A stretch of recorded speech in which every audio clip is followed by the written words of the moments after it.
अच्छा, बड़ी मज़े की बात है कि अगर आप पूछें कि क्या इस वैक्सीनेशन के बाद मुझे मास्क लगाने की ज़रूरत है, तो वो क्या कहेंगे? है। अच्छा, मास्क लगाने के बाद समाजी फासला रखने की ज़रूरत ख़त्म हो जाएगी कि रहेगी? है अभी भी। तो फिर मुझे बताएं वैक्सीन किस चीज़ की है? अच्छा, अगर वैक्सीन लग गई और आपको उससे कोई नुकसान हुआ, तो क्या आपने पढ़ा ही होगा, फाइजर है, नोवार्टिस है, उन्होंने बाकायदा इसके लिए एक परमिशन ली है, अगर किसी को नुकसान होता है, कोई मर जाता है, तो कोई भी आदमी कंपनी को सू नहीं कर सकेगा। मुझे बताएं इससे ज़्यादा जुल्म क्या होगा कि आपको जबरी वैक्सीन लगाई जाए और आप मर जाएं, कमज़ोर हो जाएं, बीमार हो जाएं, nobody can sue the company. ये कौन सा असूल है, कौन सा कानून है, इसके पीछे कौन है? ये कैसे मुमकिन है? देखें, मैं आपसे चंद सवाल करता हूँ, आप भी मतलब है कि माशाल्लाह बड़ा एक्सपोजर रखते हैं।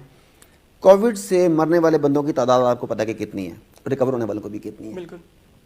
अब ये कोविड को बहुत बड़ा एक हवा बना के वैक्सीन लगाना चाह रहे हैं। ये बताइए, दुनिया में सिगरेट नोशी से बंदे ज़्यादा मरते हैं कि कोविड ज़्यादा मरते हैं? सिगरेट नोशी से। सिगरेट आम मिलता है? बिल्कुल। अच्छा, पॉल्यूशन से ज़्यादा बंदे मरते हैं कि कोविड से? पॉल्यूशन बहुत। तो जो फैक्ट्रियाँ सारी की सारी वेस्ट की सरमायादाराना निज़ाम की मलकियत हैं, जो हवा में धुआं देती हैं और पॉल्यूशन पैदा होती है, जिसकी वजह से लंग्स की प्रॉब्लम पैदा होती हैं और लोग मर जाते हैं कबल अज़ वक्त, ठीक है? उन्हें बंद करना चाहिए था कि इसे बंद करना चाहिए था? बिल्कुल, उन्हें भी करना चाहिए। अच्छा, एड्स क्या कम खतरनाक मर्ज है? एड्स से ज़्यादा पेशेंट मरता है, बंदे मरते हैं, या कोविड से मरते हैं? No doubt. एड्स कहाँ से चलता है? ब्रोथल हाउसेस से चलता है, रेड लाइट एरिया से चलता है, प्रोस्टिट्यूट से चलता है। ऐसे ही हो रहा है ना? तो मुझे बताइए, उन्हें बंद करना चाहिए कि कोविड के लिए लोगों को जबरी वैक्सीन लगानी चाहिए?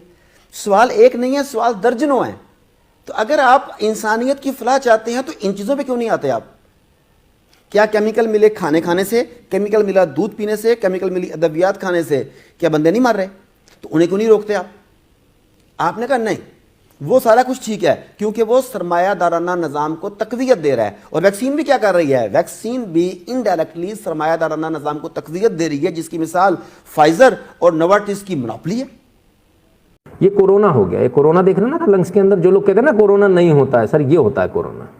ये 3D CT देख रहे हैं आप, ठीक है? ये कोरोना है, जो आप देख रहे हैं ये जाले जैसा, ये ठीक है ना, ये कोरोना है, ठीक है?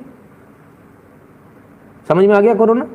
ये वो कोरोना है जिसने वैक्सीन लिया था, उसको कोरोना जो लगा है उसका है ये। वैक्सीन लेने के बाद भी कोरोना लग गया, ओ हो। अच्छा, तो जिन्होंने नहीं लिया, ये रहा जिन्होंने नहीं लिया, उनका हो गई बल्ले बल्ले, इसमें पेशेंट मर जाता है। तो ये दोनों आपके सामने लंग्स रखे हुए हैं, दोनों फेफड़े रखे हुए हैं आपके सामने, ठीक है?